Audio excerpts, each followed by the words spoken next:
Don தமிழொலி நேயர்களுக்கு வணக்கம். நல்ல தமிழ் கேட்போம் என்ற கலந்துரையாடல் தொடரிலே நாங்கள் இதிகாசங்கள், புராணங்கள், பக்தி நூல்கள், காவியங்கள் என்று முக்கியமான பகுதிகளை தரிசித்து விட்டோம். இன்று சிறுவர் இலக்கிய பக்கம் எங்களுடைய பார்வையை திருத்துவோம். ஏனென்றால் சிறுவர் இலக்கியம் நம்முடைய கவனத்துக்கும் கரிசனைக்கும் உரியது. அதிலே ஓரளவு பரிச்சயமும் நிபுணத்துவம் உடைய இளைய தலைமுறையினர் அல்லது என்னை விட இளைய தலைமுறையினர் கலந்து கொள்ளுகிறார்கள். ஒரு முன்னீடாக நான் சொல்லக்கூடியது என்னவென்றால், முதல்ல சில வரையறைகளை வைத்துக் கொண்டோம் என்றால் நாங்கள் ஒரு ஒழுங்கில் இந்த உரையாடலை நடத்தி செய்ய உதவியாக. சிறுவர் என்று யாரை கருதுகிறோம்? சில சொற்கள் எங்களுடைய கல்வி இலக்கிய உலகிலே வழக்கிலே உண்டு. பாலர், சிறுவர், வளரிளம் பருவத்தினர், இளைஞர், அதனால மூத்தோருக்கு போகும்.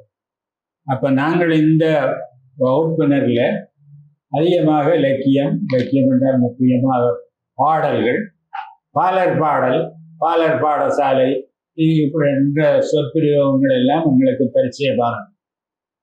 இப்போ பாலர் பாடுகிற அல்லது பாடி ஆடுகிற, கூட்டாக கற்பிக்கப்படுகிற பாலர் பாடல்களையும், அதற்கு அடுத்த பருவத்தினராகிய சிறுவர்கள் ஒரு 4ஆம் 5ஆம் வகுப்புக்குள்ள இருக்கக்கூடிய சிறுவர்கள், அவர்கள் கற்கிற, அவர்களுக்கு கற்பிக்கப்படுகிற பாடல்களையும்,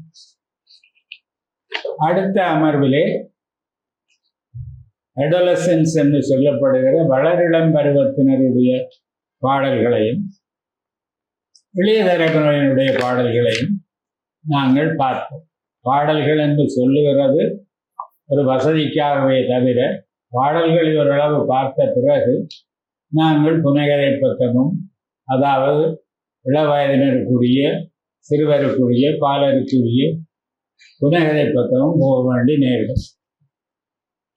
சரி, அப்ப பாலர், சிறுவர் இரு பிரிவினரையும் ஒன்றாக பார்த்தோம்.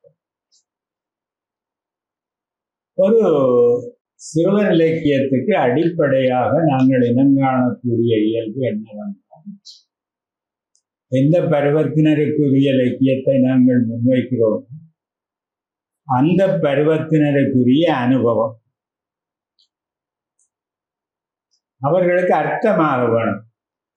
பாட்டில் சொல்லப்படுகிற விஷயம், அது பாலர் பாட்டா இருந்தான்னு, சிறுவர் பாட்டா இருந்தான்னு அவர்களுக்கு அர்த்தமாகி அவர்களுடைய அனுபவத்துக்கு மிக அணுக்கமான ஒன்றாக இருக்கலாம்.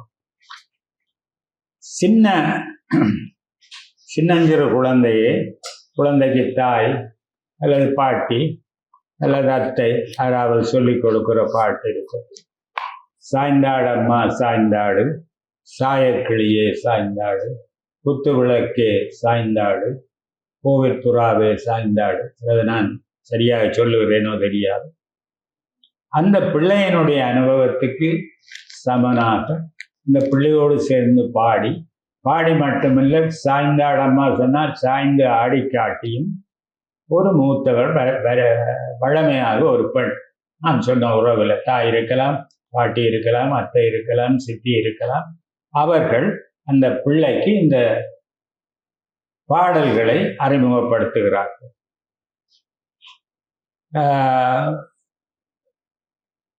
அடுத்தது பிள்ளை உண வேணும், பால் பருக வேணும், பிள்ளையை குளிப்பாட்ட வேணும், துடைக்க வேணும், கொட்டிட வேணும், எல்லாம் செய்ய வேணும்.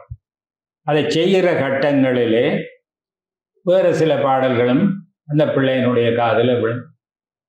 அம்மா மெத்த பசிக்கிறதே, அப்பம் ரெண்டு இப்போதா, தந்தால் உடனே பசி தீரும், தாகம் தீர மோரும் தான். எல்லாரும் நாங்கள் சிறுவராக இருந்த காலத்தில் இருந்து படித்த பாடல். அல்லது காலை தூக்கி கண்ணில் ஒற்றி கட்டி கொஞ்சம் அம்மா, பாலை காய்ச்சி சீனி போட்டு பருகத் தந்த அம்மா. இந்த சிறுவர் இலக்கியத்தில் அல்லது பாலர் பாட்டில் மிகவும் உச்சமாக ஈழத்திலிருந்து வந்த பாடல்கள் ஒன்றாக நான் கணிப்பது இந்த வித்வான் வேந்தனார் இயற்றிய இந்த பாடல். புழுதி துடைத்து நீருமாட்டி பூவும் சூட்டும் அம்மா, அழுது புரண்ட போதும் என்னை அணைத்து தூக்கும் அம்மா. அதற்கு மேலே ஒரு சிகரமாக ஒரு சரணம். பள்ளிக்கூடம் விட்ட வேளை பாதி வழிக்கு வந்து துள்ளி தாபம் என்னை தூக்கி தோளில் போடும் அம்மா. அந்த அனுபவம் இருக்கிறது. ஒரு தாய் பள்ளிக்கு அப்போதான் பிள்ளை போக தொடங்கி இருக்கு.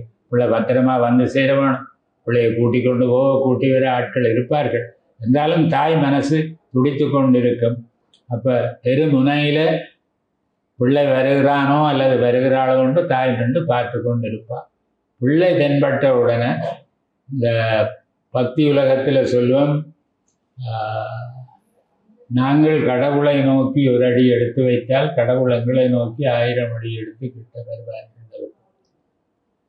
அப்போ தாய் தெருமுனையில் வருகிற பிள்ளையிடம் பிள்ளையை கூட்டி கொண்டு போனவர்கள் கொண்டு வருவார்கள். ஆனால் தாய்மன் ஓடி போய் பிள்ளையை வாரி தூக்குகிறார். அந்த பிள்ளையை புழுதி படிந்திருக்கும், அந்த பிள்ளை அல்லது மூக்கு நீர் சிந்தி இருக்கும், அதுகளை பறிப்பது என்பதில்லை. பள்ளிக்கூடம் விட்ட வேளை பாதி வேளைக்கு வந்து துள்ளி தாபம் என்னை தூக்கி தோளில் போடும் அம்மா. இந்த அனுபவம் நான் நினைக்கிறேன் கனகசந்திரநாதன் முதலியோர் மிகவும் ரசித்து சுவைச்சு இந்த ஒரு பாட்டை மட்டும் சொல்லி இருக்கிறார். அறிமுகமாக இவற்றை சொல்லிக்கொண்டு இந்த துறையிலே என்னை விட பரந்த வாசிப்பு அனுபவம் உடைய பேராசிரியர் சிவலிங்கராய, ரமேஷ், குணேஸ்வரன் ஆகியோர் இருக்கிறார்கள். எனவே டான் தமிழொலி நேயர்களுக்கு சிறுவர் இலக்கியம் என்ற நல்ல விருந்து நுகர வாய்த்திருக்கிறது என்பதை சொல்லி, முதலில் பேராசிரியர் சிவலிங்கராஜா அவர் சிறுவர் இலக்கியம் பற்றி நிறைய கட்டுரைகள் எழுதியிருக்கிறார். பல தொகுதிகளிலே அவருடைய கட்டுரைகள் வந்திருக்கின்றன. அவருடைய அனுபவம், அறிவு, அகலம் எல்லாம் அவரோடு உரையாடி பார்த்தால் தெரியும். இப்பொழுது பேராசிரியரை சிறுவர் இலக்கியம் பற்றிய அவருடைய பார்வையை, பிராரம்ப பார்வையை சொல்லுமாறு வேண்டுகிறேன். டான் டிவி நேயர்களுக்கு வணக்கம். நல்ல தமிழ் கேட்போம் என்ற நிகழ்ச்சி 2 தளங்களிலே தான் பயணித்து கொண்டிருக்கிறது. ஒன்று, நீங்கள் நல்ல தமிழை கேட்டு ரசிக்க வேண்டும், சுவைக்க வேண்டும் என்றவை. 2வது, ஒரு ஆய்வியல் நோக்கில் அதனுடைய பின்புலம், வளர்ச்சி, தோற்றம் போன்றவற்றையும் நீங்கள் அறிந்து கொள்ள வேண்டும் என்பதற்காகத்தான் இது பலதரப்பட்ட அறிவுஜீவிகள் வந்திருக்கிறார்கள்.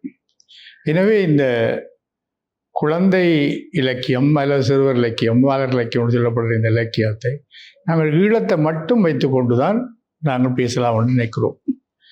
ஏனென்றால் இந்த குழந்தை இலக்கிய வரலாற்றிலே ஈழத்துக்கு ஒரு பெரிய முக்கியத்துவம் உண்டு. அதற்கு முதல் இந்த குழந்தை இலக்கியத்தின் தோற்றம், அதனுடைய வளர்ச்சி பற்றியும் நாங்கள் அறிந்து கொள்வது நேயர்களுக்கு உதவியாக இருக்கும். தொல்காப்பியர் காலத்திலேயே இந்த குழந்தை இலக்கியம் இருந்தது என்று தொல்காப்பியம் பொருளதிகாரம் நூற்பாவிலே குறிப்பிடப்பட்டிருக்கிறது. அதற்கு உரை எழுதியவர்கள் அது வருகிற தொடர், பொருள் மரபில்லா பொய்மொழியாலும் பாட்டிட வைத்த குறிப்பினாலும் பாவொன்றெழுந்த கிளவியினாலும் பொருள் மரபில்லா பொய்மொழியாலும் என்று உடனடியாக சொல்லியிருக்கல. அவர் சொல்கிறார், ஒரு பொருளும் இல்லாத, உண்மையான விஷயங்கள் இல்லாத வகையிலே பொய்பட வந்தவற்றையெல்லாம் சொல்கிறார். அதுக்கு உதாரணம் சொல்கிறார், ஒரு யானையும் ஒரு குதியும் இன்னொழி சென்று இன்னொழி வாழ்ந்து இன்னொழி போயின என்றதை உதாரணமாக பேராசிரியர் உரையிலே சொல்லுகிறார். எனவே அந்த குழந்தை இலக்கியத்தினுடைய தோற்றம் உயர் இலக்கிய மரபுக்குள்ளும் சங்க காலத்திலேயே தொல்காப்பியர் காலத்திலேயே வந்துவிட்டார். இதற்கு பிறகு இன்னொரு முக்கியமான அம்சம், இந்த குழந்தை இலக்கியம் என்பது குழந்தைகளாக பாடுகிற பாடல்களும் உண்டு. குழந்தைகள் விளையாடுவதற்கு தாங்கள் சேர்ந்து போடுங்க அந்த கேட்ட அனுபவங்களில், தாங்கள் அறிந்த கேட்ட அனுபவங்கள், இப்போ தலைவர் சொன்னது போல காலை தூக்கி கண்ணில் ஒற்றி கட்டி கொஞ்சம் அம்மா போல, அப்படி பாடல்களை கேட்ட பிள்ளைகள் குழந்தைகள் சிறுவர்கள் தாங்களாகவும் பாடச் சொல்வார்கள். நாட்டுப்புற பாடல்களையும் இந்த குழந்தை பாடல்கள் மிக முக்கியமானது. குழந்தைகள் தாங்களே கூடி குழந்தைகளாக பாட்டு கட்டுதல் என்று சொல்லுவார்கள், பாட்டு கட்டி பாடுவது. உதாரணமாக ஒரு விளையாட்டுகளில் இந்த குழந்தை பாடல்கள் பாடுவார்கள். அவற்றிலே ஒரு முக்கியமான தன்மை இருக்கின்றால், இந்த பிள்ளைகளுக்கு அறிமுகமான சொற்கள், பிள்ளைகளுக்கு அறிமுகமான சூழல், பிள்ளைகள் வாழுகின்ற பார்க்கின்ற அந்த பொருட்கள், அதோடு சேர்ந்து வருகின்ற அபிநயம், அதோடு சேர்ந்து வருகின்ற மிக முக்கியமான உடல் மொழி, இவற்றையெல்லாம் இந்த குழந்தை இலக்கியத்திலே கையாளவில்லை. உதாரணமாக நான் என்னுடைய கட்டுரைகளை குறிப்பிடுகிறேன். குழந்தை பிள்ளைகள் போடு 1, 2, 3, 4 5ஆம் நம்பர் அடி, 5ஆம் நம்பர் வீட்டுக்குள்ளே ரங்குப்பட்டி அடி, ரங்குப்பட்டியை துறக்க போனால் சிங்கக்குட்டி அடி, சிங்கக்குட்டியை பிடிக்க போனால் சீரிப்பாய்து. அது ஆக்ஷனோட பாவத்தோட குழந்தைகள் படிக்க அது ஒரு நாடகம் வைப்பாங்க. 1, 2, 3, 4 அந்த பிள்ளை அதோட இலக்கங்களையும் அறிந்து கொள்வது, சொற்களையும் தெரிந்து கொள்வது. ஒரு சிங்கக்குட்டியை பிடிக்க போனால் சீரிப்பாய்தடி, இப்படியான பல பாடல்கள் நாட்டுப்புற பாடல்களே உண்டு. இவற்றையெல்லாம் மனங்கொண்டு அந்த காலத்து தமிழாசிரியர்கள் ஈழத்திலே இன்றைய குழந்தை பாடல்களை பாடினார்கள். இப்போ தலைவர் சொன்ன வேந்தனாரும் ஒரு தமிழாசிரியர் தான், தமிழை கற்பிக்கின்ற ஆசிரியர். அதிலே ஒரு சின்ன பிரச்சனை எங்களுக்கு இருந்தது என்னென்றால், இந்த குழந்தை இலக்கியம், சிறுவர் இலக்கியம், பாடல் இலக்கியம் என்ற வேறுபாடு அவ்வளவு தெரியாமல் தான் அவர்கள் எழுதினார். உதாரணமாக இந்த மழலைகள், இப்போ மழலைகள் வழி என்றெல்லாம் சொல்ல, மழலைகள் என்றால் உளவியலாளர்கள் அவர்களுடைய உளவியல் மொழியாளுகை இவற்றை வைத்துக்கொண்டு பின்வருமாறு வகுத்தார்கள். 1, மழலைகள் என்றால் 3 வயதிலிருந்து 5 வயது வரை மழலைகள். பாலர்கள் என்றால் 6 வயதிலிருந்து 7 வயது வரை பாலர்கள். குழந்தைகள் என்றால் 8 வயதிலிருந்து 11 வயது வரை. சிறுவர்கள் என்றால் 12லிருந்து 15. பழைய காலத்து நல்ல 3ஆம் நல்ல தம்பி, சுதந்திர புலவர்களோட பாட்டை பார்த்தால் அவர்கள் பெரும்பாலும் சிறுவர்களுக்குரிய பாடல்கள்லாம் பாடிக்கிறார்கள். குழந்தைகளுக்குரிய பாடல்கள் பெருமளவு குறைவுதான். இந்த வரன்முறையை மனங்கொள்ளாமல் அவர்கள் பாடிய போதிலும் அவர்கள் சொல்லுகிற விதம், அவருடைய உடன்மொழி, சந்தம், இவற்றினால் அந்த பிள்ளைகள் ஈர்க்கப்பட்டார்கள். ஈழத்து குழந்தை பாடல்களில் உச்சமான பாடல்கள் இருக்கிறது. இன்னொரு முக்கியமான அம்சத்தை நாங்கள் இங்கே சொல்ல வேணும். குழந்தை இலக்கியத்திலே ஒரு இந்திய அறிஞர் தான் எழுதினார், பூவண்ணன் என்று. குழந்தை இலக்கியம் கொடிகட்டி பிறக்கும் தமிழ்நாட்டிலே 1970ஆம் ஆண்டிலே தான் முதலாக குழந்தை பாடல் தொகுப்பு வெளிவந்தது. ஆனால் இலங்கையிலே 1935ஆம் ஆண்டு ஒரு குழந்தை பாடல் தொகுதி வந்துவிட்டது. அதற்கு முதல் வைத்திலிங்க தேசியர் அவர் 1918ஆம் ஆண்டு நான் தலைவர் முதல் பேசிய சொன்ன பாட்டு அவர் அதனால் இடம்பெறுவது கதை நான் சொல்கிறேன். அம்மாவை தப்பதிக்கிறது அப்பம் 2 இப்போது ஆண்ட பாடல் இருக்கு. அவர் அரசாங்க முதலியாராக இருந்த அவர் வைத்தியநாத தேசியர். இதில் தான் நீங்கள் முதல் சொன்ன அம்மாவை தப்பதிக்கிற பாடல் என்று கனகநாதன் குறிப்பிட்டிருக்கிறார். இந்த வரன்முறையில் 1935ஆம் ஆண்டு கந்தர் சடையர் அருணந்தி என்கின்ற வடமாநில கல்வி அதிபதியாக இருந்த அவர் உளவியலிலே பட்டம் பெற்றவர். உளவியல் துறையிலேயே பட்டம் பெற்றவர், கல்வி உளவியல் செய்தவர்.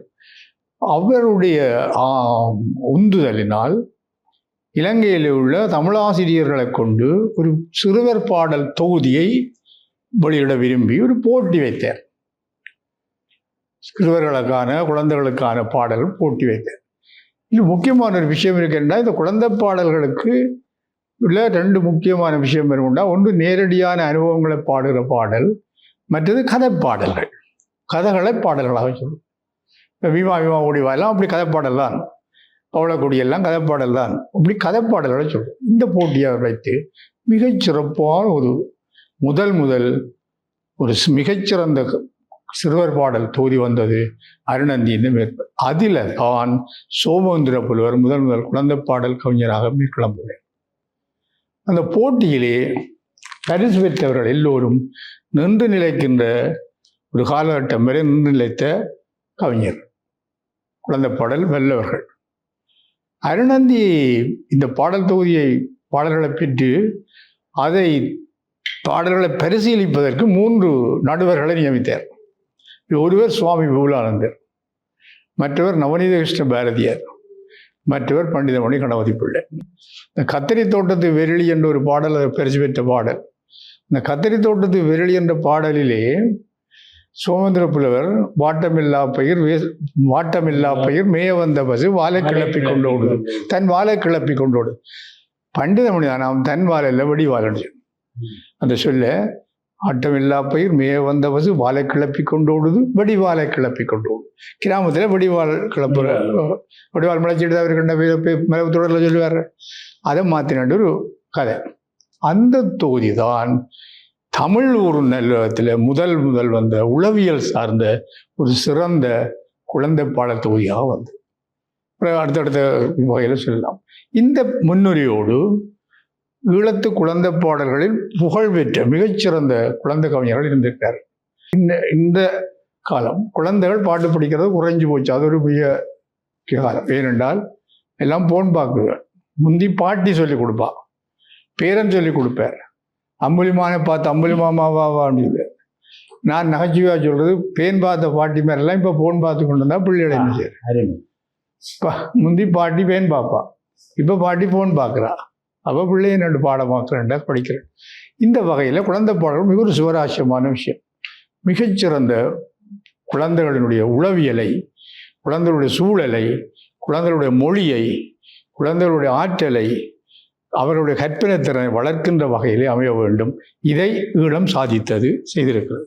நன்றி பேராசிரியர். மிக பயனுள்ள ஒரு குழந்தை பாடல்களுக்கான பயனுள்ள பின்புலத்தை சொல்லியிருக்கிறீர்கள். கே.எஸ். அருள்நந்தி அவர்களுடைய ஆரம்ப முயற்சிகள், அவர் நடத்திய போட்டிகள், அந்த போட்டிகளுக்கு நடுவர்களாக இருந்த பேரறிஞர்கள் சுவாமி விபுலானந்தர் உட்பட பண்டிதமணி முதலியோர் அவர்களை பற்றிய தகவல் இந்த தலைமுறைக்கு மிகவும் பயனுள்ள தகவலாக கருதுகிறேன். ஏனென்றால் தமிழ் கூறும் நல்லுலகத்திலேயே ஈழம்தான் குழந்தை இலக்கியத்துக்கு முன்னோடியாக முன்னணியில நின்றிருக்கிறது என்பது இந்திய அறிஞர்களே எல்லாரும் ஒத்துக்கொள்ளக்கூடிய விதத்திலே நிறுவி இருக்கிறது. இந்த கலந்துரையாடலை தம்பி ரமேஷிடம் கொண்டு போகிறேன். அவரும் நிறைய நான் வளமையாக சொல்லுகிற அடைமொழி தகவல் களஞ்சியம் பயனுள்ள செய்திகளை சொல்லுவார் என்பதை பார்த்து உங்களுடைய பார்வை ரமேஷ். சோபா சாருக்கும் என்னுடைய பேராசிரியர் சோலிங்கராய சாருக்கும் நண்பர் குணேஸ்வரனுக்கும் வணக்கம். நல்ல தமிழ் கேட்போம் நிகழ்வில் டேம் டிவி நேர்களை சந்திக்கிறதுல பெருமை அடைகிறோம். அதே நேரத்தில் சிறுவர் பாடல்கள் பற்றி பல முக்கியமான செய்திகள் இங்கு உரைக்கப்பட்டன. அவ்வளவும் முக்கியமான விஷயங்கள். உண்மையில சிறுவர் பாடல்கள் இலங்கை பல்வேறு வகையில தமிழகத்துக்கு முன்னோடியாக இருந்தது என்று சொல்லப்படுகிறது. அதாவது இலக்கியங்களை பொறுத்தவரையிலையும் 19ஆம் நூற்றாண்டுல உரைநடையில ஆறுமுக நாவலர் சாதித்த அளவுக்கு அங்கு வேலை நடந்ததான்றது ஒரு கேள்விக்குறி. அதே நேரத்தில் வையாபுரி பிள்ளை அவர்களே சொல்லியிருக்கிற இலங்கை தான் 19ஆம் நூற்றாண்டுல தமிழகத்தை விட முன்னோடியான பல முயற்சிகளை செய்தன என்று. அந்த வகையில 1849ஆம் ஆண்டு பாலியர் நேசன் என்று சொல்லி சிறுவர்களுக்கு உரிய ஒரு பத்திரிகை வருகிறது, யாழ்ப்பாணத்தில் இருந்து வருகிறது. அது இயேசுநாதருடைய படத்தோட சிறுவர்கள் பற்றிய விஷயங்களை சொல்ற ஒரு இதாகத்தான் இருக்குது. அது பற்றிய தகவல்கள் நூலகம் ORGல காணப்படுகிறது, அதில் நாங்கள் பார்த்து கொள்ளலாம். அதே சமயம் ஏலவே பேராசிரியர் சிவலிங்கராயா சார் அவர்கள் பல்வேறு விஷயங்களை சொல்லியிருந்த அவருடைய ஒரு சிறப்பான ஒரு பேச்சு வந்து ஈழத்தில் தம்பி முத்துத்தம்பி பிள்ளையை பற்றி அவர் சொல்லியிருந்தவர்.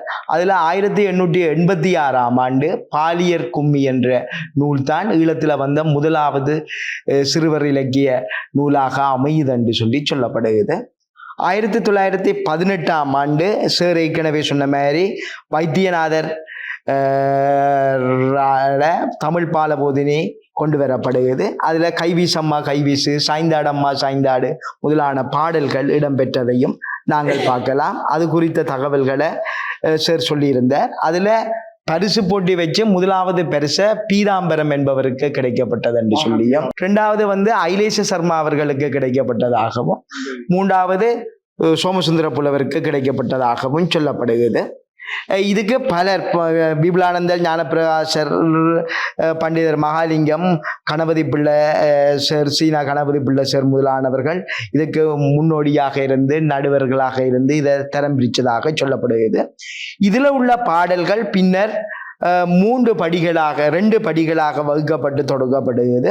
அதாவது சிறுவர்களுக்குரிய, அதாவது மழலைகள் என்று சொல்லப்படுறவருக்குரிய பாடல்கள் 1 32 பாடல்கள் 1ஆம் படி என்று சொல்லியும், 32 ஏனியன 2ஆம் படி என்று சொல்லியும், 74 பாடல்கள் 13 புலவர்களால் பாடப்பட்டதாக சொல்லப்படுகிறது.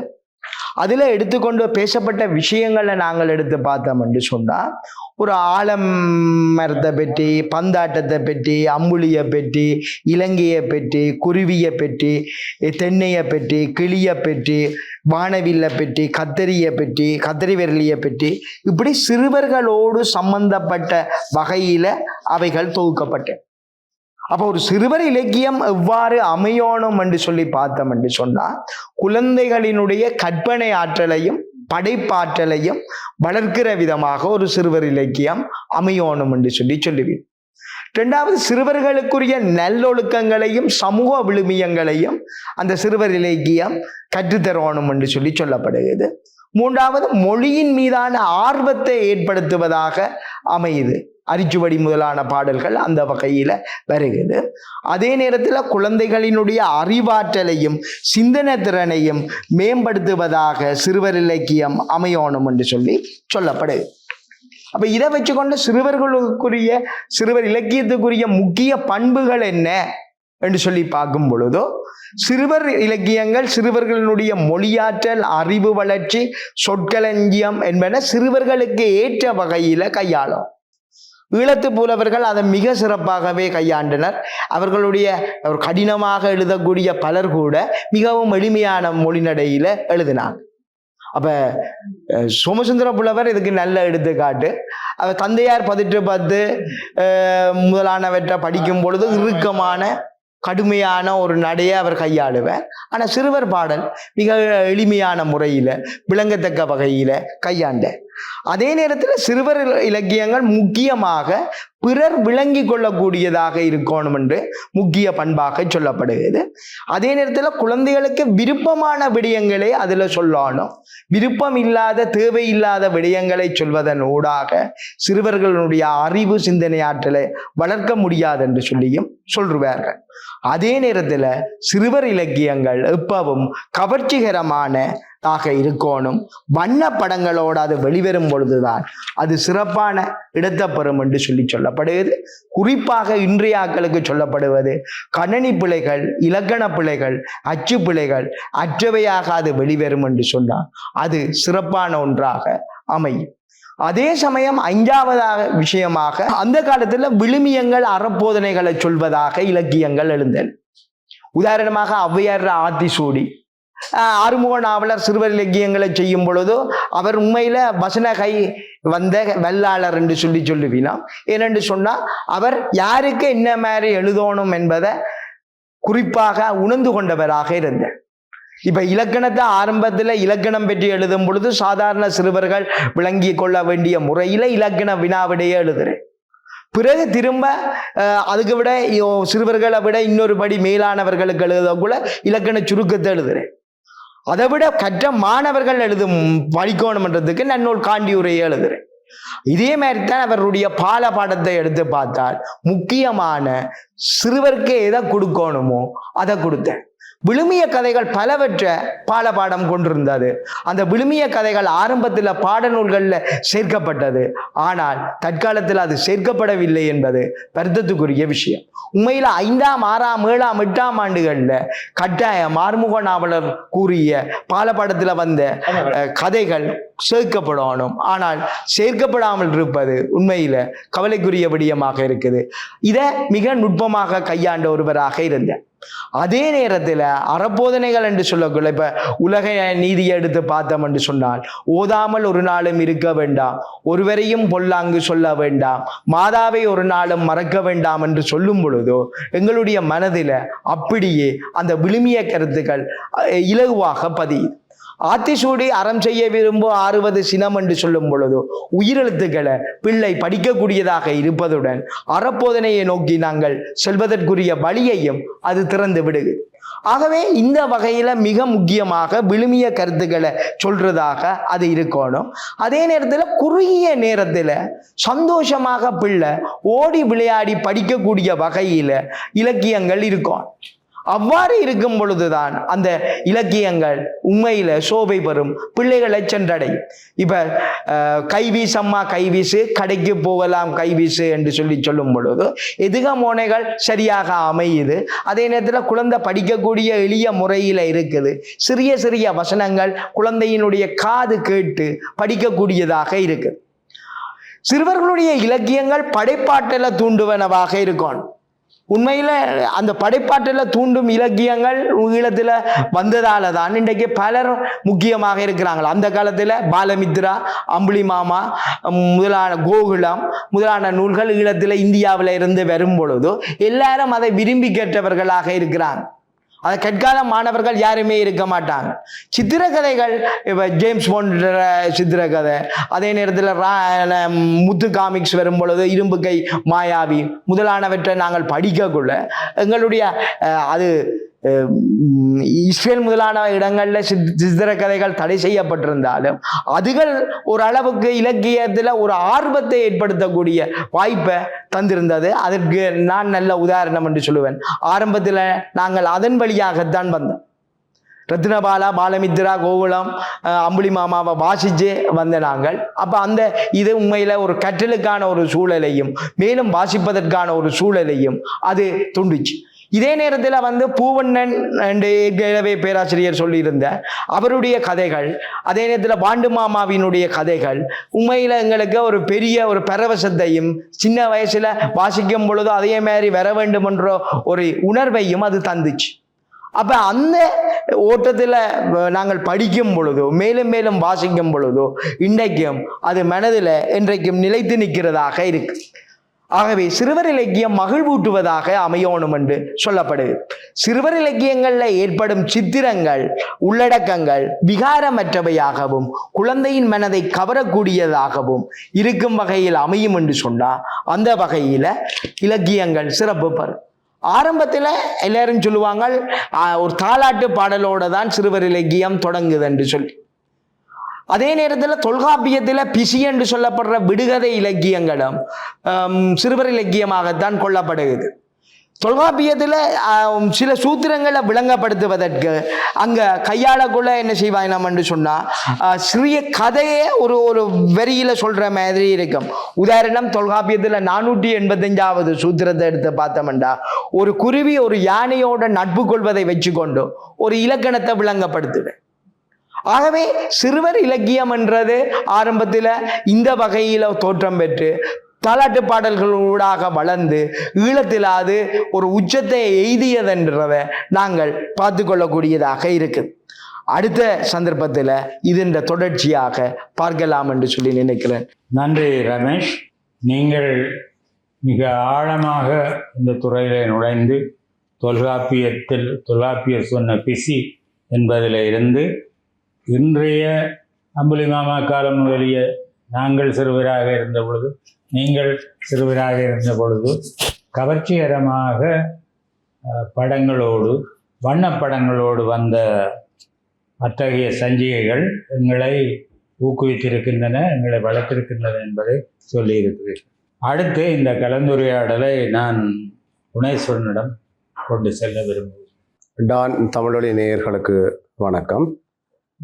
உண்மையிலே ஒரு மிக முக்கியமான ஒரு கலந்துரையாடல் என்று நான் நினைக்கின்றேன். ஏனென்றால் ஈழத்து இலக்கியங்களில் ஏனையவற்றையெல்லாம் மிக விரிவாக எல்லாம் பேசியிருக்கிறார்கள், ஆய்வுகளை செய்திருக்கிறார்கள். ஆனால் இந்த சிறுவர் இலக்கியம் தொடர்பான ஆய்வுகள் அது தொடர்பான முயற்சிகள் கடந்த 10 வருடத்துக்கு முன்னர் பெரிய அளவில் வளர்ச்சி அடையவில்லை என்ற ஒரு கருத்து இருந்தது. ஆனால் தற்காலத்தில் அது கொஞ்சம் கூடுதலாக கவனிக்கப்பட்டிருப்பதாக நான் நினைக்கின்றேன். அந்த வகையிலே இங்கே எங்களுடைய தலைவர் குறிப்பிட்டது போல அல்லது பேராசிரியர் மற்றும் நண்பர் ரமேஷ் குறிப்பிட்டது போல இங்கே அந்த சிறுவர் இலக்கியத்தினுடைய அந்த தொடர்ச்சி அதனுடைய வளர்ச்சி எப்படி வந்தது என்பதை இங்கே முன்னறிவர்கள் சுட்டி காட்டியிருக்கிறார்கள். தலைவர் அவர்கள் குறிப்பிட்டது போல இந்த குழந்தை இலக்கியம் மற்றும் சிறுவர் இலக்கியம் என்று நாங்கள் இதை பகுத்து பார்க்கலாம் என்று கூட குறிப்பிட்டு இருந்தார். அந்த வகையில் இந்த குழந்தை இலக்கியத்தினுடைய மிக முக்கியமான பண்புகள் பலவற்றை எல்லாம் இங்கே எடுத்து காட்டியிருக்கின்றார்கள். இன்னும் மேலதிகமாக நான் சொல்வதாக இருந்தால் உண்மையிலேயே குழந்தை இலக்கியம் என்பது அதாவது குழந்தை பாடல்கள் என்பவை மிக குறிப்பாக அந்த குழந்தைகள் என்று சொல்லப்படக்கூடிய 3 தொடக்கம் 7 வயது வரையும் நாங்கள் அதை எடுக்கலாம். இங்கே பேராசிரியர் சிவலிங்கராஜா சார் அவர்கள் அதை மிக தெளிவாக இங்கே இந்த பகுத்து காட்டியிருந்தார். 3 தொடக்கம் 5 வயது வரை உள்ளவர்கள் மழலைகள் என்றும் 6 தொடக்கம் 7 வயது வரை உள்ளவர்கள் பாலர்கள் என்றும் சொல்லப்படுவார். ஆகவே அந்த கொடுக்கக்கூடிய பாடல்கள் பிள்ளைகளுக்கு பரிச்சயமான சொற்களை கொண்டனவாக அவர்களுடைய கற்பனை ஆற்றலுக்கும் அவருடைய செயற்பாடுகள் மிக அருகில் வரக்கூடியனவாகவும் அந்த பாடலில் இருக்கக்கூடிய சொற்கள் இருக்கணும் என்பது மிக முக்கியமானவை. அப்போ அந்த வகையிலே இப்போ தற்காலத்தில் எல்லாம் இதை பற்றி மிக கவனமாக எழுதி கொண்டு வருகிறார் என்றுதான் நான் நினைக்கின்றேன். குறிப்பாக சபா ஜெயராசா அவர்களுடைய ஒரு பாடல் ஒன்று இருக்கிறது. இப்படி இருக்கும்: இலைகள் இப்போ பச்சை பூசும், வானம் இப்போ நீலம் பூசும், நெருப்பு இப்போ சிவப்பு பூசும், காகம் இப்போ கருப்பு பூசும், கொக்கு இப்போ வெள்ளை பூசும். அப்போ இதை இந்த பிள்ளை பாடேக்க இப்போ பூசும் என்ற அந்த 2 சொற்களும் சில நேரங்களில் புதுசாக இருக்கும். ஆனால் அந்த பிள்ளை என்ன செய்யணும், அதை திருப்பி அதை சொல்லுகின்ற போது அது பிள்ளைக்கு பரிச்சயமாகும். அது மாதிரி கண்ணை மூடிக்காண்டே அதை பார்க்கும். என்னென்ன இப்போ இலைகள் இப்போ பச்சை பூசும், அப்போ பிள்ளைக்கு இலை என்றால் பச்சை, நெருப்பு என்றால் சிவப்பு, வானம் என்றால் நீலம், காகம் என்றால் கருப்பு, கொக்கு என்றால் வெள்ளை. அந்த உலக ஆற்றலுக்கு ஏற்றது போல புதிய சொற்களஞ்சியம் விருத்தியாகுது. ஒரு அருமையான ஒரு பாடல் இருக்கு இந்த யானையை பற்றி. சுளகு செவியை அசைத்து யானை தாத்தா வருகிறார், தும்பிக்கையை தொங்க விட்டு யானை தாத்தா வருகிறார், சுவரை போன்ற உடம்பை தூக்கி யானை தாத்தா வருகிறார், தோளிலம்மை ஏற்றி போக யானை தாத்தா வருகிறார். அப்போ பிள்ளைக்கு இது மிக இலகுவாக இருக்குது. அங்கே வீட்டில் இருக்கக்கூடிய ஒரு மாமனோ அல்லது அண்ணனோ யாரோ ஒரு இதில் யானையை ஆக்கி போட்டு பிள்ளை என்ன செய்யணும்னு சொன்னால் அதை ஒரு செய்து காட்டுது. அதனால நீங்கள் ஏற்கனவே குறிப்பிட்டதை போல் இந்த ஆரம்பத்தில் இவர்கள் செய்யக்க அபிநய பாடல், இப்போ முதலியார் சானா வைத்தியநாதர் தமிழ் பாலபோதனியை கொண்டு வரைக்கல அபிநய பாடல் தொகுதி என்று தான் அது சொல்லப்படுது. அப்போ அப்படியான தொகுதியில் வந்த மிக முக்கியமான பாடலாம் இங்கே தலைவர் குறிப்பிட்டது போல சாய்ந்தாடம்மா சாய்ந்தாடு, அதே போல் கைவீசம்மா கைவீசட்டேக்கு அதுக்கு உண்மையாக பிள்ளை அபிநயம் செய்யக்கூடியா இருக்கு. ஆனால் இதில் மிக முக்கியமான ஒரு விஷயத்தை நாங்கள் அவதானிக்க தவறிட்டோம்னு சொன்னோம். இன்னும் கொஞ்சம் ஆரம்பத்தில் போயிருக்க வேணும். என்னன்னு சொன்னால் உண்மையாக இந்த இலக்கியத்தை நாங்கள் பிரித்தோம்னு சொன்ன அடிப்படையில் 2 வகையாக எடுக்கலாம். ஒன்று அதாவது வாய்மொழி மரபுகளால் வர்ற ஒரு அம்சம், இன்னொன்று இந்த அதாவது இலக்கிய மரபுகளால் வர்ற இன்னொரு அம்சம். அப்படி வரைக்கல எங்களுக்கு வாய்மொழி இலக்கியம் வந்து வரைக்க நாட்டார் பாடல் மரபுகளால் வருது, அதுக்கு சிறுவர் பாடல்கள் இருக்குது, சிறுவர் கதைகள் விளையாட்டு பாடல் இருக்குது, வேடிக்கை பாடல்கள் இருக்குது. அதே போல் எழுத்து இலக்கிய மரபுக்கு வரைக்கலாம் எங்களுக்கு ஆத்திசூடியிலேருந்து கொண்டு வர்றோம். இப்போ மிக முக்கியமான ஒரு அம்சம் என்னென்னு சொன்னால் இந்த சிறுவர் பாடல்கள் இங்கே நண்பர் ரமேஷ் பேராசிரியர் குறிப்பிட்டது போல இந்த நாட்டார் பண்புகள் அலைவங்களுக்கு வருது. ரொம்ப அருமையான பாடல்கள்லாம் இருக்குது. இப்போ சிங்கிலி நோனா சீப்பு கொண்டக்காரி, பார்த்த வேர்கள் ஆசைப்படும் பந்து கொண்டக்காரி, காடை கவதாரி மைனா வாங்கலையோ ஆயாளு, கட்டி போட்டு தீனி போட்டா முட்டை போடும் ஆயாளு. பிள்ளைக்கு அதை சொல்லிக்க அந்த பிள்ளைகளுக்கு அந்த சொற்கள் அந்த அந்த வாயை உச்சரித்து சொல்லக்கூடிய எளிமையான சொற்களாக இருக்கணும். மற்றது அது ஒரு ரிதம் இருக்கணும், அதில் ஒரு ஓசநயம் இருக்க வேணும், லயம் இருக்க வேணும். அதே போல் இன்னும் ஒரு எனக்கு மிக விருப்பமான ஒரு இது இருக்குது, ஏண்டி குட்டி என்னடி குட்டி. அதுவும் நாட்டார் மரபுகளால் வருது. அது ஒரு வேடிக்கை பாட்டு. அதுக்குள்ள உண்மையில பார்த்தா அது ஒரு வேடிக்கை. அந்த பாட்டை பாடின பிறகு ஒரு சிரிப்பு தான் வரும். ஏண்டி குட்டி என்னடி குட்டி என்ன அடி செய்தாய், அம்மியடியில் கும்மி அடித்தேன் சும்மாவா இருந்தேன், ஏண்டி குட்டி என்னடி குட்டி என்ன அடி செய்தாய், பாம்பு குட்டிக்கு பல்லு விளக்கினேன் சும்மாவா இருந்தேன், ஏண்டி குட்டி என்னடி குட்டி என்ன அடி செய்தாய் கோழி முட்டையில் மயிர் பொடிங்கினேன் சும்மாவா இருந்தேன். நான் நினைக்கிறேன் கிழக்குல இதே ஒரு ஆட்டுகையா கூட செய்திருக்கணும். மிக சிறப்பாக எல்லாம் இதை வெளியே கொண்டு வந்திருக்கணும். ஒரு முக்கியமான அம்சத்தை இதோட நான் சுட்டி காட்ட வேணும்னு சொன்னால், இன்றைக்கு இருக்கக்கூடிய இந்த தற்கால இணைய உலகத்தில் மிகப்பெரிய ஒரு ஆபத்தொண்டு எங்களோட சிறுவர் இலக்கியத்துக்கு வந்திருக்குது. அதை எல்லாருமே தான் அவதானிச்சிருப்பேன் நினைக்கிறேன். இப்போ நான் ஒரு பாடசாலை ஆசிரியர் இருக்கிறபடியால் எங்களுக்கு தெரியுதுன்னா பிள்ளைகள் எந்த பாடல்களை கொண்டு வரணும்னு சொன்னால், இன்றைய தமிழ்நாட்டிலேருந்து வரக்கூடிய எங்களுக்கு அந்நியமான சில சொற்களை கொண்ட பாடல்களை, ஏன்னா நாங்கள் கொஞ்சம் அதில் கவனம் இல்லாமல் இருக்கிறோம்ன்றது ஓரளவு. ஏன்னா எழுத்தில் நூல்கள்ல எல்லாம் பதிப்பிச்சிருக்கிறோம், நல்ல வடிவாக எல்லாம் நல்ல அழகாக எல்லாம் பதிப்பிச்சு வெளியிட்டிருக்கிறோம். ஆனால் இன்றைய அடுத்த தலைமுறைக்கு ஏற்றது போல நாங்கள் சிறுவர் இலக்கியத்தை அல்லது குழந்தை பாடல்களை இணையத்தில் கொண்டு வந்திருக்கிறோமா என்றால் அது ஒரு கேள்விக்குறியா இருக்கு. இப்போ எனக்கு பக்கத்தில் என்னுடைய வீட்டு பக்கத்தில் சின்ன குழந்தைகள் இருக்கிற வீடெல்லாம் இருக்கு. அதாவது அந்த பிள்ளைய அது பராக்கு, அதாவது பிராக்காட்டுறன்னு சொல்லுது, அதுக்கு படாரண்டு யூடியூப்ல தட்டணுன்னா சுட்டி கண்ணம்மா தூக்கி போடுவேன். சுட்டி கண்ணம்மாவில் வர்ற பாட்டை பார்த்தீங்கன்னு சொன்னால் அதெல்லாம் தமிழ்நாட்டு மரபுகளாலாம் வருது. உண்மையில இதில் நாங்கள் மிக கவனம் எடுக்கணும்னு சொன்னால், இன்றைக்கு இளைய தலைமுறை இந்த தொழில்நுட்பத்தோட கொஞ்சம் அளவலாவி கொண்டு இருக்கிறபடியால் இங்கே குறிப்பிடப்பட்ட ஈழத்து பாடல்களை உண்மையில நாங்கள் அதை இணையத்துக்கு மாற்றப்படும். மாற்றினா தான் எங்களுடைய சந்ததிகளுக்கு எங்களுடைய பாடல்கள் போய் சேரும். இந்த ஒரு ஆபத்தொன்று இப்போ இருக்குது என்பதை நாங்கள் உண்மையில புரிஞ்சு கொள்ள வரும். ஆக அந்த வகையிலே இந்த குழந்தை பாடல்கள் எளிமையானவையாகவும் லயம் மிகுந்தவையாகவும் ஓசை சிறப்பு கொண்டவையாகவும் இருக்கணும். இதை பற்றி மிக முக்கியமான ஒரு குறிப்பொன்றை எங்களுடைய கல்வியல் குமாரசாமி அவர்கிட்ட சொல்லியிருக்கிறார். எளிமையும் இசைக்கோலமும் சொற்சிக்கனமும் பழகு மொழியும் அபிநயக்க தூண்டும் ஓசையும் அமைந்தனவாக குழந்தை கவிதைகள் இருக்க வேண்டும். அப்படி இருந்தால் தான் அது அந்த வயசுக்கு ஏற்றது போல, பிள்ளையுடைய அந்த இயல்புக்கு ஏற்றதை போல அதை வளர்த்தெடுப்பதற்கு வாய்ப்பாக இருக்கும் என்று கூறியிருக்கிறார். ஆகவே நாங்கள் தொடர்ந்து இதை பற்றி பேசுவோம். நன்றி குணேஸ்வரன். நீங்கள் சொன்ன ஏண்டி குட்டி என்னடி குட்டி நான் கிழக்கிழங்கையில் படிப்பிக்கிற காலத்தில் அந்த நாட்டார் பாடல் தொகுதி புத்தகத்தில் பாடணும் அரச கரும மொழித்திலக்கணம் வெளியிட்ட பாடல். எனக்கு அது அப்பவே அதில் ஒரு ஈர்ப்பு இருந்தது. பேச்சு நாங்கள் இந்த ஒன்று தூய எழுத்து மயப்பட்ட அல்லது வரிவடிவம் மயப்பட்ட தமிழை பார்த்து கொண்டிருந்தால் இப்படியான சுவாரஸ்யமான இதை கொண்டு வரையலாம். அது ஒரு கிளைமொழியாகவோ இன்னும் பழக தமிழாகவோ இருக்கவும். அடுத்து நீங்கள் சொன்னது மிக முக்கியமான இது. அது ஒரு பரந்துபட நீங்கள் சொன்னதுக்கு அப்பாலும் பார்க்கிறதா இருந்தால், எங்களுடைய மொழியில் வருகிற பிரிவுகள் தமிழ்நாட்டு சினிமாவாலும் இன்றைக்கு இருக்கிற முகநூல் மற்றது யூடியூப் இதுகளாலும் அது பல வேகமாக சிதைவடைந்து கொண்டு போகிறத நாங்கள் பார்க்கலாம். அதுக்கு என்ன செய்யலாம்னா நீங்கள் சொன்னதான் செய்யணும். நாங்கள் எங்களுடைய கிளைமொழியோ எங்களுடைய பேச்சு மொழியோ குழம்பு மொழியோ வழக்கு மொழியோ என்ன சொன்னாலும் அந்த மொழியில் உள்ளதை நாங்கள் வேகமாக வெளியிட வேணும். நாங்கள் அதை எடுத்து முகநூலில் யூடியூப்பில் போட வேணும். ஈழத்து மழலையர் பாட்டு ஈழத்து குழந்தை பாடல்கள் என்று போட்டால்தான் அது இன்றைக்கு அதுக்கு தமிழ்நாட்டுக்கு அப்பால் புலம்பெயர் தேசங்களில் அதுக்கான ஒரு கேள்வி இருக்கு. இல்லாட்டி நாங்கள் இதை வச விட்டவர்களாவோம் என்பதுதான் உங்களுடைய அந்த வாதத்தினுடைய பிழைசாராக நான் சொல்லக்கூடும். பயிர்த்துறை ஊராம் பவளக்குடி பேராம் பாவேதனி ஒப்பாள் பாலிடத்து விற்பாள் அங்கவர்கோள் நாளில் அடைந்த உயர்களில் பார்க்குடமுஞ்சு வந்து பையப்பைய நடந்து, இதெல்லாம் எங்களோட சொற்கள். பையப்பைய நடந்து தம்பி பையப்பைய நடந்து வாண்டு பிள்ளை தெரியும். பார்க்குடமுஞ்சு வந்து பையப்பைய நடந்து சந்தைக்கு போகும்போது தான் நினைந்தாள் மாது பாலைந்து விற்பேன் காசப்பையில் வைப்பேன் முருகரப்பா வீட்டில் முட்டை விற்பாள் பாட்டி. முருகரப்பாட சொல்லே இப்போ தெரியாது. முருகரப்பா வீட்டில் முட்டை விற்பாள் பாட்டி முட்டை வித்த காசை முழுதும் அடுத்த ஆசை வெள்ளைச்சேன் அப்படி போய்கொண்டிருக்கும்.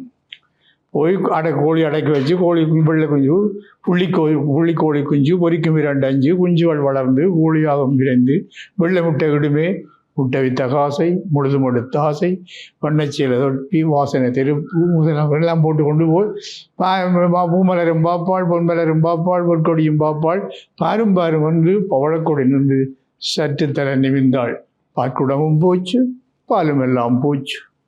இது அந்த பிள்ளைக்கு அபிநயத்தோட இப்போ எனக்கு படிப்பிச்ச டீச்சரில் ஆசிரியர் இந்த காட்சி இப்போ எனக்கு கண்டு கேட்கும். கத்தரி தோட்டத்தில் மத்தியில் நின்று காவல் புரிகின்ற சேவகா, காவல் புரிகின்ற சேவகா, மெத்த கவனமாய் கூலியும் வாங்காமல் உன்னை போல் வேலை செய்பவன் வேறு யார், வேலை செய்பவன் வேறு யார் என்று சொல்லி டீச்சர் சொல்லித்தர நாங்களும் சேர்ந்து பாடினது ஞாபகம் இருக்கு. அதே வகுப்பில் தான் சோமசுந்தர புலவர் எங்களுக்கு ஒரு தங்க தாத்தாவாக அறிமுகமாகிற ஆடிப்பெருக்குக்கு நாளை விடுதலை ஆனந்தம் ஆனந்தம் தோழர்களே கூடி பணங்கட்டி கூழும் குடிக்கலாம் என்று சொல்லி அந்த சுவையான பாடலும் அங்குதான் பாடினோம். நாங்கள் படிக்கிற காலத்துல ஆடிப்பெருக்கண்டைக்கு லீவும் தெரிவினோம். ஆடிப்பிறப்பு நடந்து ஆடிப்பிறப்பு முடிஞ்சதுக்கு பிறகு எங்களுக்கு அந்த அடுத்த நாள் லீவு தெரிவினோம். ஏன் தெரிவினோம்னு எங்களுக்கு அப்போ தெரியாது. ஆனால் இப்போ உணர்ந்த பிறகு ஆனால் கூடுதலாக சர்க்கரை சாப்பிட்றதால வயிற்றோட்டம் பெறும். ஆகவே அடுத்த நாள் லீவாக இருக்கும்.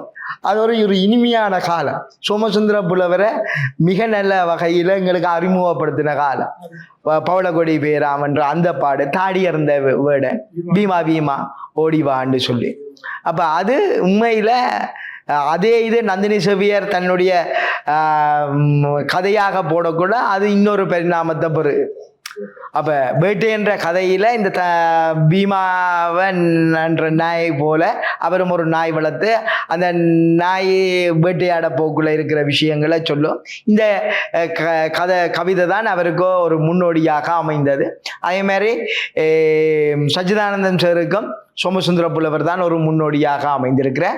அவருடைய சிறுவர் செந்தமிழ் என்றைக்கும் மறக்க முடியாத ஒன்றாக. வீடு நல்ல வீடு, மெல்ல அசையும் வீடு, ஓடு போட்ட வீடு, உடையாதந்த வீடு, 4 காலில் வீடு, நதியில் நீந்தும் வீடு, வாழுந்தலையின் 4 காலுமுள்ள வீடு, கதவு எண்ணல் இல்லை, காற்று மொழியும் இல்லை, உறவு பேசி யாரும் உள்ளே வருவதில்லை, பெருமை பேசி உள்ளே ஒருவர் வாழுகின்றார். மிக அருமையான ஒரு வரி அது. பெருமை பேசி உள்ளே ஒருவர் வாழுகின்றார், அருமையான வீடு ஆமையாரின் வீடு. அந்த ஆமையினுடைய சகல இயல்புகளும் இதுக்கு வந்துடும். இது பார்த்தாலும் ஒரு வகையில் ஒரு புதிர்த்தன்மையா இருக்கும். அதே நேரத்தில் அவர்களுக்கு ஒழுக்கத்தை கற்றுக் கொடுக்கறது அல்லது ஒரு சுத்தத்தை பேணுறதை பற்றி இவ்வாறானவெல்லாம் அந்த மழலை என்பதை தாண்டி சிறுவருக்குரிய விடய பரப்புகளாக இருக்கும். வீதி ஒழுங்கை பேணிடுவேர் என்று சொல்லி ஒரு புதிய படை, அதாவது பின்னர் எழுத படைப்பாளி யசோதா பாஸ்கரனுடைய கவிதையை சேனா யோகராஜ் அவர்கள் தன்னுடைய தொகுப்பில் கொடுத்திருக்கிறார். அதில் பார்த்தீங்கன்னு சொன்னால் அந்த பிள்ளைகளுக்கு கவனம் சொல்றது, பள்ளி செல்லும் சிறுவர்களே பாதை ஒழுங்கை கற்றிடுவீர், பாதையின் குறுக்கே ஓடாதீர், பார்த்து ஓரமாய் சென்றிடுவீர், விரைந்து செல்லும் வண்டி பல வீதியில் சென்றிடும் பார்த்திடுவீர், வீதியை கடக்க வேண்டுமெனில் வீதி ஒழுங்கை கடைப்பிடிப்பீர். இப்படி அந்த பிள்ளைகளுக்கு ஒரு ஒழுங்கை சொல்றது போல இருக்கும். உணவு என்று சொல்லி ராணி சீதரன் பிற்காலத்தில் ஒரு பாட்டு எழுதியிருப்பா. அதுல அதில் புதிய புதிய சில சொற்களை பிள்ளைகளுக்கு சொல்லி கொடுக்கறது போல இருக்கும். நெல்லு அரிசி சோறு நல்ல சத்து உள்ளது, மெல்ல பிசைந்து உண்ணவே மெதுமாய் திடமும் சேருமே. திடம் ஒரு உறுதி. அப்போ அந்த சொல் மெதுவாக பிள்ளைக்கு கடத்தப்படுது. அப்பன் நல்ல அப்பமாம், அருகில் கருகி இருக்குமாம், நடுவில் பாலும் மிதக்குதாம், நாவில் நீரும் ஊறுதாம், சிக்கி சிக்கா இடியப்பம் சிலந்தி வேலையாய் தெரியுதே. பாருங்க, உவமை சொல்லப்படுது. அப்போ இவ்வாறு அந்த பிள்ளைகளுடைய அந்த உள வளர்ச்சிக்கு ஏற்றது போல அந்த பாடல்கள் கொஞ்சம் கொஞ்சமாக என்ன செய்யுதுன்னு சொன்னால் நகர்ந்து கொண்டு போகிறதா இருக்கும்.